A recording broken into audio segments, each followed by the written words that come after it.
ബഹുമാനം രാധാകൃഷ്ണൻ. ഇന്നത്തെ ഭാരതീയ ജനതാ പാർട്ടിയെ പോലെയല്ല, എന്തെല്ലാം ആരോപണങ്ങളായിരുന്നു പാർട്ടിക്കെതിരെ ഉണ്ടായിരുന്നത്. ഇത് കേവലം സവർണ ഹിന്ദുക്കളുടെ ഒരു പാർട്ടി മാത്രമാണ്. ബ്രാഹ്മണ മേധാവിത്വമാണ് ഇതിനെ നയിക്കുന്നത് തുടങ്ങിയ അനേകം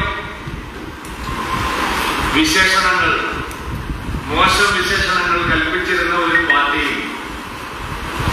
ആ പാർട്ടിയുടെ ആശയങ്ങൾ ശരിയായി മനസ്സിലാക്കി ഇതാണ് ഈ രാജ്യത്തിന് ഏറ്റവും ശരിയായ വഴി എന്ന് തെരഞ്ഞെടുക്കുകയായിരുന്നു ശ്രീ ജോർജ് കുര്യനെ പോലുള്ള അന്നത്തെ ഗവർണർ.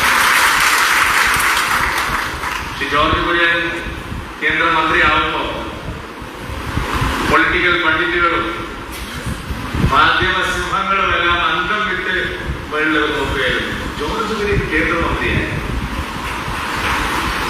അത് സാധിക്കുന്ന ഒരേ ഒരു പാർട്ടി ഭാരതീയ